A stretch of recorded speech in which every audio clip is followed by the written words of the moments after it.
ಕಾಂಗ್ರೆಸ್ನಲ್ಲಿ ಕುರ್ಚಿ ಕದನಕ್ಕೆ ಬ್ರೇಕ್ ಬೀಳ್ತಾ ಇಲ್ಲ. ಹೈಕಮಾಂಡ್ ಸೂಚನೆಗೂ ಡೋಂಟ್ ಕೇರ್.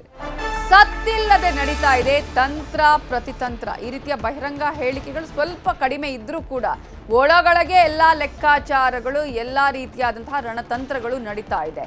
ಸದ್ದಿಲ್ಲದೆ ತಂತ್ರ ಪ್ರತಿತಂತ್ರಗಳನ್ನ ಹೆಣೆಯಲಾಗ್ತಾ ಇದೆ.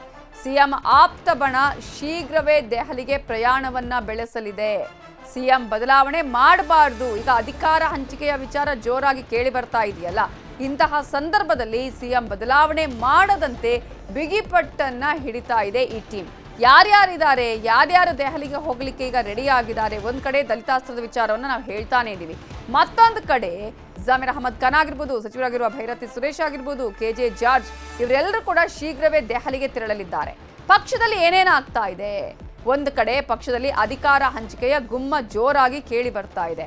ಮತ್ತೊಂದು ಕಡೆ ಸಿಎಂಗೆ ಇಡಿ, ಸಿಬಿಐ ಬಲೆ ಬೀಳುವ ಸಾಧ್ಯತೆ. ಆಲ್ರೆಡಿ ಈಗಾಗಲೇ ಮುಡಾ ಹಗರಣದಲ್ಲಿ ಇಡಿ ಅಲ್ಲಿ ವಿಚಾರಣೆಯನ್ನ ಮಾಡ್ತಾ ಇದೆ.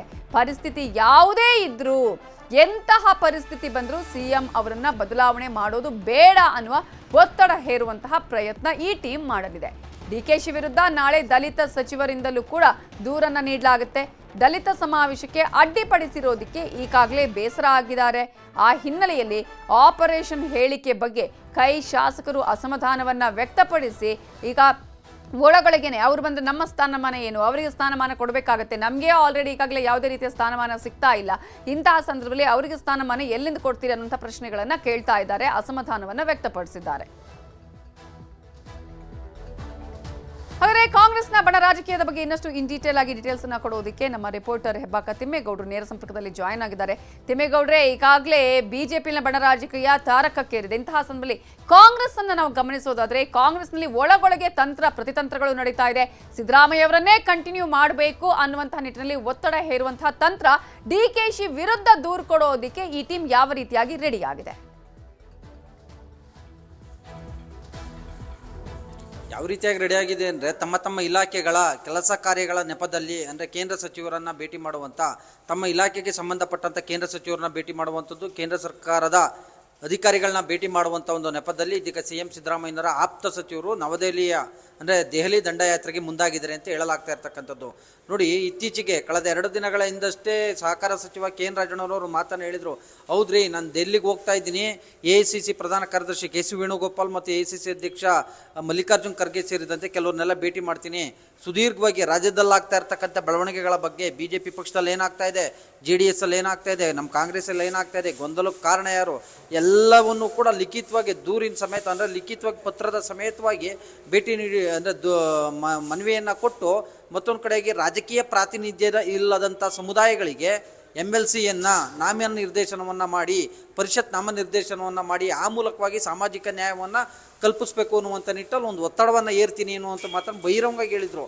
ಸೊ ಇದಾದ ಬಳಿಕ ಗೃಹ ಸಚಿವ ಡಾಕ್ಟರ್ G. ಪರಮೇಶ್ವರ್ ಅವರು ಕೂಡ ನಾನು ಡೆಲ್ಲಿಗೆ ಹೋಗ್ತೀನಿ ಅನ್ನುವಂಥ ಒಂದು ಮಾತನ್ನು ಹೇಳಿದರು.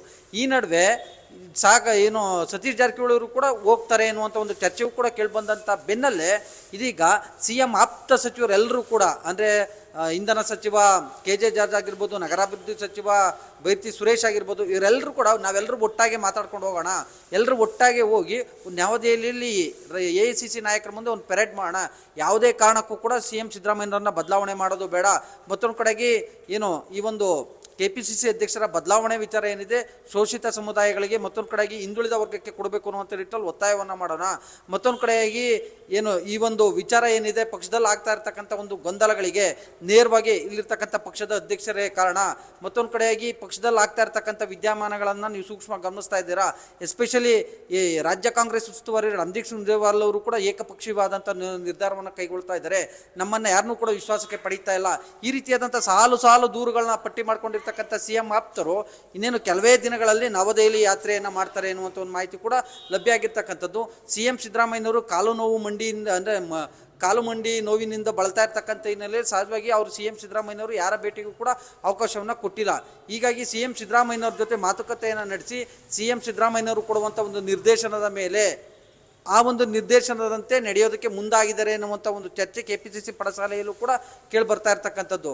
ಸೊ ಹೀಗಾಗಿ ಸಿಎಂ ಸಿದ್ದರಾಮಯ್ಯನವರ ಆಪ್ತವರು ಹಮ್ಮಿಕೊಂಡಿರ್ತಕ್ಕಂಥ ದೆಹಲಿ ದಂಡಯಾತ್ರೆಯಲ್ಲಿ ಯಾವ ದಾಳವನ್ನು ಉರುಳಿಸ್ತಾರೆ, ಮತ್ತೊಂದು ಕಡೆಗೆ ಪರಿಷತ್ ನಾಮ ನಿರ್ದೇಶನದಲ್ಲಿ ಯಾರ ಕೈ ಮೇಲಾಗುತ್ತೆ ಅನ್ನುವಂಥದ್ದು ಸದ್ಯದ ಕುತೂಹಲ ನವಿತಾಜಿ. ನೋಡೋಣ ಏನೇನಾಗುತ್ತೆ ಎರಡೂ ಪಕ್ಷಗಳಲ್ಲಿ ಅನ್ನೋದು. ಥ್ಯಾಂಕ್ ಯು ಸೋ ಮಚ್ ತಿಮ್ಮೇಗೌಡ್ರೆ, ಕಾರ್ತಿಕ್ ಹಾಗೇನೆ ಪಟೇಲ್ರೆ.